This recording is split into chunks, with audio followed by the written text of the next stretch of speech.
There's nothing like taking a hard hat tour through the construction of Cobra's Curse, opening at Busch Gardens Tampa this summer.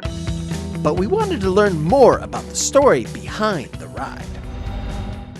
This attraction is much more than a station and a coaster. It's actually a dark walk-through attraction with a coaster finale is a great way to think about it. In 2000, Egypt was excavated at the Montu site. That's when that attraction opened. And now what's happened is that we've turned our attention to this old tomb, which we thought was an old tomb of King Tut. It wasn't. It was built on top of a more ancient tomb, which is where the king snake lived, or the snake king lived. So we're trying to figure out what the answer is. Why is this big snake king tomb here? So we've hired a company called Vice, V-I-S-E, and they're actually the company that operates this dig site. And today they're welcoming our guests into their dig site for a little bit of a tour to see what they found, but they haven't yet figured out the mystery of the Snake King and what exactly is the curse. So our job is to kind of unravel that mystery as we travel through the queue experience up to the ride. So here's the map they pulled out for us, and the guests are going to experience a lot of the elements on this map, meaning the entrance, which is right behind us.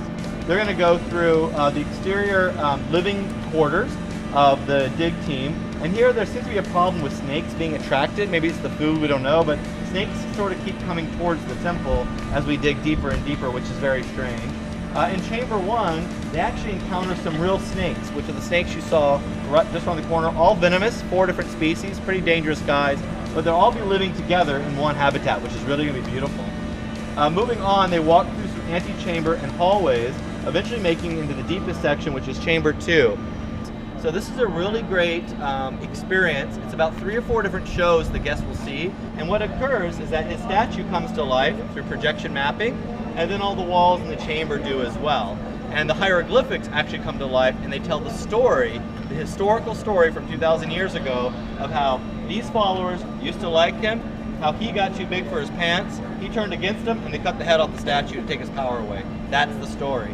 But our guests might not have unraveled everything quite yet, so they continue on, and they're invited by the Vice company to travel an excavation cart to the top of the crane that we built to watch as they put the head back on the stake, not realizing the minute they do so, that is when the curse is released, placed onto our ride vehicle, and off we go on the spinning coaster experience. So that is the story and the legend of the Snake King, and what will be beautiful is that our guests get to learn it all as they pass through the queue, and they'll have multiple reasons to return because the snakes will always be doing something different, positioning themselves differently, looking different. And we have a couple show sequences here that they won't catch them all the first time through, so it'll be very repeatable. And this really speaks to what our guests are asking from us, which is air-conditioned queue lines, full of entertainment, animals, and legendary world-class coaster experiences.